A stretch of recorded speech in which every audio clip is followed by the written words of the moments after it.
Good morning সবাইকে। সবাই কেমন আছেন? আমরা তো খুব ভালো আছি। আর একটা নতুন ব্লগে সবাইকে স্বাগত জানাই। কি সুন্দর ফুলের কালারটা।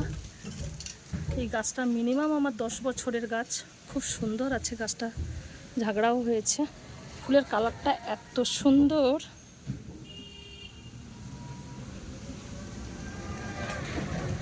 অনেকগুলো ফুল ফুটেছে। জবা গাছগুলো আমার খুব সুন্দর হয়েছে, মাঝে মাঝে একটা দুটো করে ফুল ফোটে। এটা লাল পেয়ারার গাছ, কয়েকদিন আগে তুলেছি 4টে পেয়ারা। এই যে আবার ফুল এসেছে। এটা সারা বছরই একটা দুটো করে হয়। ফুলের কালারটা কি সুন্দর। এর পাতাটাও হালকা হালকা মেরুন কালারের, ফুলটাও মেরুন কালারের, আর পেয়ারাটাও মেরুন কালারের হয়। একটাও নেই, সব তুলে নিয়েছি, নাহলে দেখাতাম। এটা আমার সাদা জবার গাছ।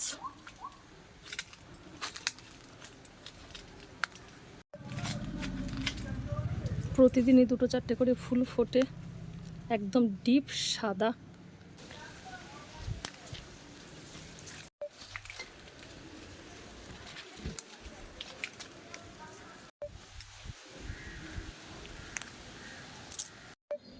আজকে ছাদেও কয়েকটা জবা ফুল ফুটেছে দেখছি, খুব সুন্দর সুন্দর কালার। এই একটা ছোটোর ওপরে কালারটা কত সুন্দর।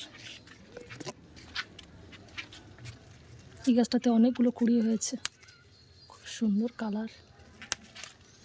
জবা ফুলটার কি সুন্দর কালার।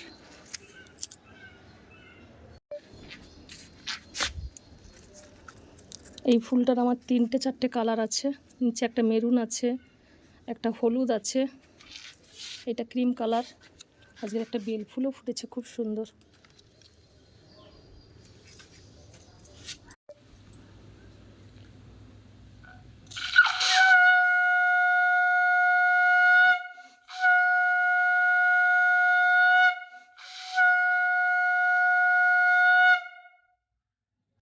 এই তো টিফিন বানাচ্ছি। এপাশে কুমড়ো আর আলুর তরকারি হচ্ছে।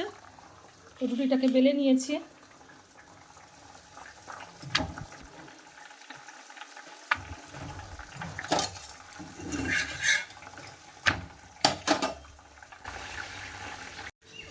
এই যে আমার মেয়ে এসেছে।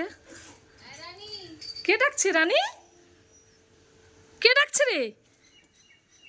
হাই, কে এসেছে? রানী পচি কত উপরে উঠেছে, দেখ কে এসেছে। রানী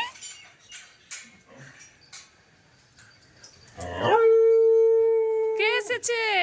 রানী কে এসেছে? এরা কোথায় ছিল? কিরে সার করছিলা? না আমি আসছিলাম দেখি। কে এসেছে? রানী ডিম্পু এসেছে। বন্ধ করো বন্ধ।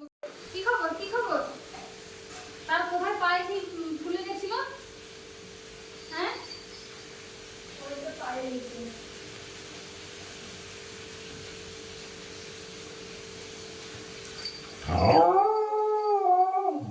জল নিয়ে দেখি।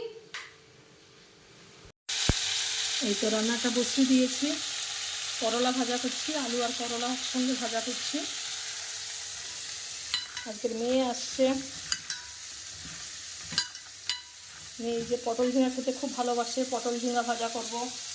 এই যে মাশরুম ভাজা করব। মাশরুমটাকে কেটে লবণ আর হলুদ মাখিয়ে রেখেছি, অনেকটা জল বেরিয়ে গেছে। পটল আলুর তরকারি করব, ঢেঁড়সের তরকারি করব।